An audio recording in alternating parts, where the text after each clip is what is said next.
Hey everyone, so I decided to come up with a new type of bake. Instead of using a seafood bake, I am doing chicken wings with sausage. So see how I get this put together. I decided to come up with this recipe since there are so many people that are allergic to seafood or shellfish. So I figured, well, how can I make a delicious bake or boil without using the seafood? Chicken wings was my go-to. So I have my chicken wings, sausage, corn on the cob. I have some fajita vegetables because I didn't feel like cutting up any. And I also have my seasonings. I have 2 sticks of butter, and the recipe will be in the description box below. So this is everything, and it's time to get things all prepared.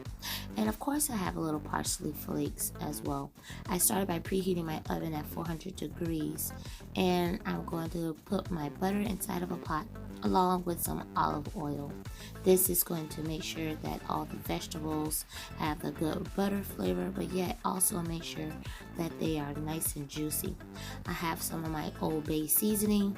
Now kind of just eyeballing things by adding about a good 2 teaspoons to the butter and the olive oil. I'm adding my Chacheres Creole seasoning, and of course you can definitely add whatever seasonings you feel your family will like with this. This is just a little lemon powder. I'm also adding a little garlic pepper seasoning to this, and I'm also going to add my seasoning salt. Now my butter is unsalted, and I also added about half a cup to a cup of water to this because I wasn't for sure if it was going to be super salty or not, and I didn't want it to be, so I did add about a cup of water to all of this, and this is just adding a little bit more. I went ahead also and cleaned my chicken wings. I have a video on how I clean my meat and everything in another video. I can put that link in my description box. I'm cutting up my smoked beef sausage links that I have here, and if you don't want sausage you can omit that. I'm just trying to keep most of the traditional boils or the bakes that what people use in them.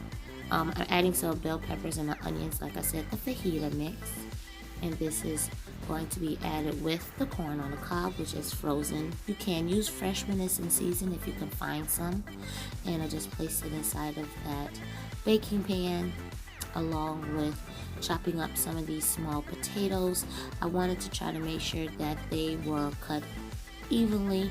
Now I will suggest that you would boil these at least for 10 minutes instead of doing like what I did. When I added them into this pan here and I placed it in the oven, it did take a longer than I wanted for them to cook because everything else was done, but the potatoes were still a little bit on the hard side in the middle, which caused this whole bake to have to cook longer than I wanted. I did not add these little onions here because I figured it was enough onions with the fajita mix that I added to this. So like I said, I saw that, my corn on the cob was a little deformed from it being inside of the freezer, and I just went ahead and poured all my butter and olive oil and water and seasoning mix onto all of the veggies and the sausages, because of course the sausage also has a little oil and flavor that's going to infuse with everything.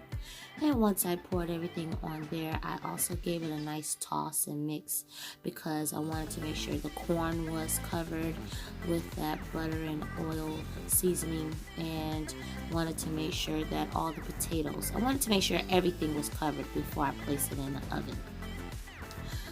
So I'm just stirring this all up and trying to grab it.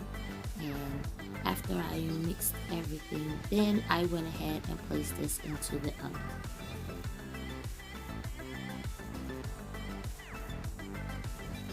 After everything was all mixed, I went ahead and covered this with foil.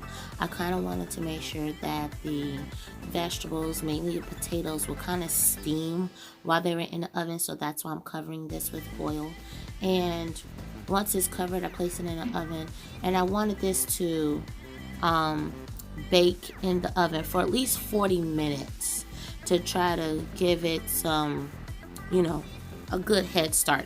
Actually, I set it for 45 minutes. I wanted to make sure I got a good head start, and then I began on seasoning my chicken.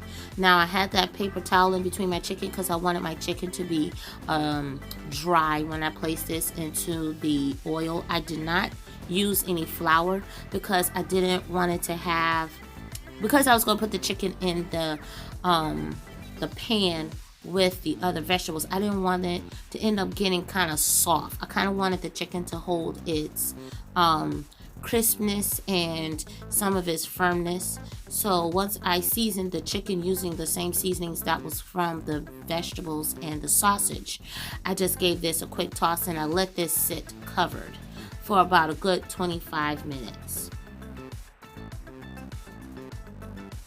This is how it looks after about 25-30 minutes.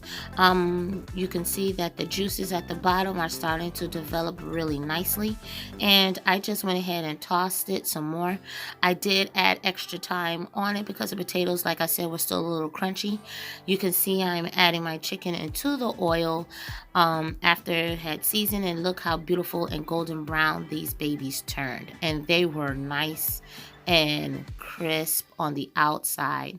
Like I said, I didn't want to use a batter or anything because I knew I was going to toss it in with the sausages and stuff, and I didn't want the chicken to end up getting soggy from the flour that most people use when you're frying chicken.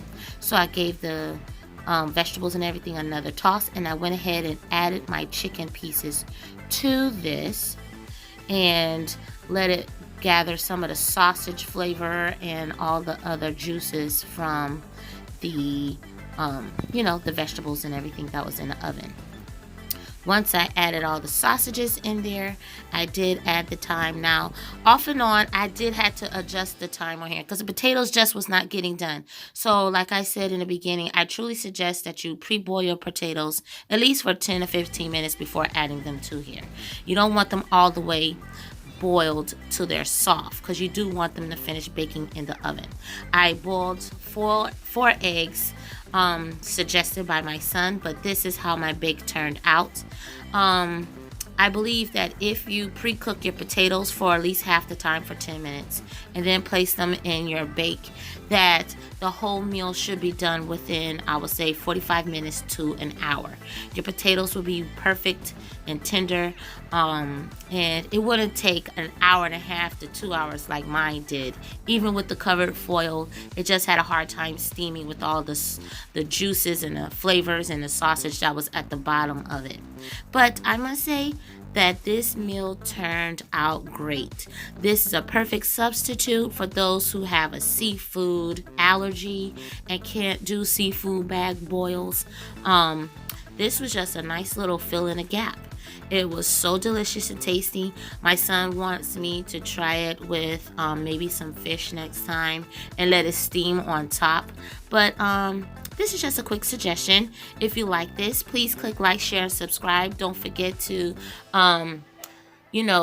leave a comment down below if this is something you would try. Thank you for watching, and God bless, and have a great and wonderful day.